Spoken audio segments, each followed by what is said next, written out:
and burned them thoroughly, and they had brick for stone and slime for mortar. Verse 4, and they said, Go to, let us build us a city and a tower whose top may reach into heaven. Let us make us a name, lest we be scattered abroad upon the face of the whole earth. Now, a lot of things play into this, and I'm going to try to go through this in a little time. Get our video on the Babel conspiracy and the mother of all secrets and things like that for more clarification. The exact number of words spoken here in Genesis 11 verses 3 and 4 is exactly 46 words. Not the total number of words in the verses, but what they said. They said one to another, go to. So you start there counting their words. 46 words exactly. That relates to our chromosomes, the two pillars of Jacob and Boaz, the steps that are in the Mother Lodge of Freemasonry in Washington, D.C., total number 46. That number has everything to do with man's DNA. That is the exact same number of words spoken by the serpent in Genesis chapter 3 when he went after Eve to tempt her. And so there is a theme, a pattern emerging here. And so the Twin Towers, the World Trade Center, represented Jachin and Boaz and the plan to rebuild in man's image instead of God's. And so, verse 5, the Lord came down to see the city and the tower which the children of men builded. And the Lord said, Behold, the people is one, and they have all one language. And this they begin to do, and now nothing will be strained from them which they have imagined. Remember how imaginations play into this. Paul said, casting down imaginations, and every high thought that is lofty against God or something like that. But imaginations is where images come from. What we see, and we all know this, what we imagine to do, mankind has a reputation that if he imagines it, he'll do it. And God recognizes this, so in verse 7 he said, Let us go down, and there confound their language, that they may not understand one another's speech. So God did that. Verse 9, therefore is the name of it called Babylon, or Babel. Chapter 11, verse 9. That is a reverse 9:11.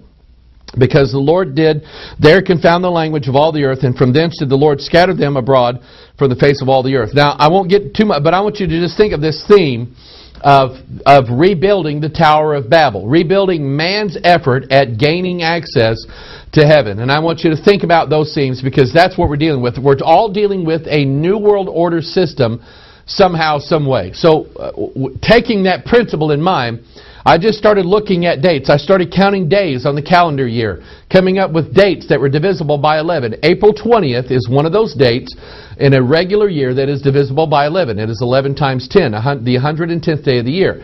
If you jump forward exactly 11 more days, you end up with May 1st, and we're going to talk about that. Here are years that are divisible by the number 11. 1914, 1925, 1936, 1947.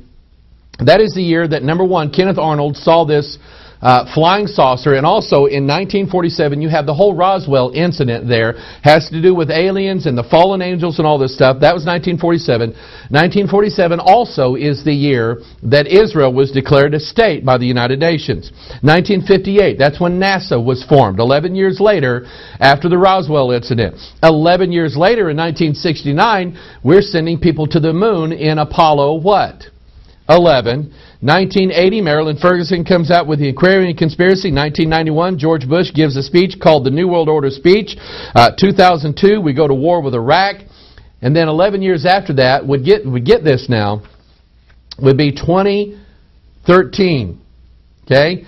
Everybody's talking about 2012. Well, 2012 goes all the way up. This whole idea of 2012 goes all the way up till the end of 2012. December, I think, what is it, 21st, 22nd, something like that. December 21st, 2012. And most of the New Agers especially don't believe it's going to be the total end of everything. They believe it's going to be a restarting of a new world. When? In 2013. That number is evenly divisible by 11. We have dates divisible by 11, such as February the 2nd. That's the 33rd day of the year. Groundhog Day. If you've seen the movie Groundhog Day, it has to do with levels. This guy goes in cycles like reincarnation, and he's becoming more and more perfected every day on the 33rd day of the year. April 20th, we talked about. May 1st, we're going to deal with that. December 7th, 1941. On December the 6th, the United States is not going to get involved in a world war. December 7th, that date's divisible by 11. Now we are going to get involved. You see, the powers that be, the conspirators, principalities, powers, rulers of darkness, spiritual wickedness in high places. They are gaining more and more control, and they do it through phases, through rituals. And if you know anything about Freemasonry or even Catholicism, all of these groups, all these missionary groups operate in rituals, prescribed rituals, things that they have to do to invoke the power of the gods. And so that's what we're dealing with here. So let's look at the date of May 1st, and let's go back to one of the most famous events that took place. Here you have a Jesuit priest by the name of Adam Weishaupt, who on May 1st, 1776, and some say that the date on the bottom of the pyramid on the back of the dollar bill, 1776, alludes to not the date of the signing of the Declaration of Independence, but the date of the forming of a secret society called the Illuminati. Actually, they were called the Illuminati later. Weishaupt originally dubbed them the Order of Perfectibilists. Perfectibility means the order that is going to bring about a time when man is going to achieve a perfect state. Genesis 3, 46 words. Genesis 11, 46 words. Recreating man's DNA to bring him to a perfected state.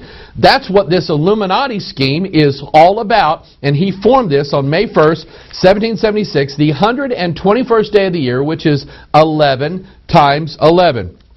So we look at themes of the restoration of Babel, or what Babel represented. If you look, and this is on our video, but anyway, the European Union, all of these nations joining together in one. Here is the calendar, or the poster for the European Union, and it says Europe, many tongues, one voice. That is the exact opposite of what God cursed them under in Genesis chapter 11. And I'll just say this, you take it for whatever it's worth. Confusion of languages is judgment against man. Okay? The perfecting of language and the understanding of language is God's blessing to man. That's why I believe in this King James Bible. It is the translation or the interpretation of three unknown tongues into one tongue by which we can understand. Understanding languages and principles and words is from God. Not understanding them, just take it where you want to. But notice on this poster here, you have 1, 2, 3, 4, 5, 6, 7, 8, 9, 10, 11 pentagrams surrounding this rebuilt Tower of Babel. They built the European Parliament building for the EU. Notice that it has the exact same theme as the Tower of Babel. We talked about reaching into heaven. 1958, NASA was formed by an act of Congress. Exactly 11 years later, you have Apollo 11 reaching into heaven. You have an eagle building a nest upon the stars. That is what is that? Obadiah chapter 1, I believe, where he talks about that. That happened in 1969. That was a multiple of 11. In the year 1969,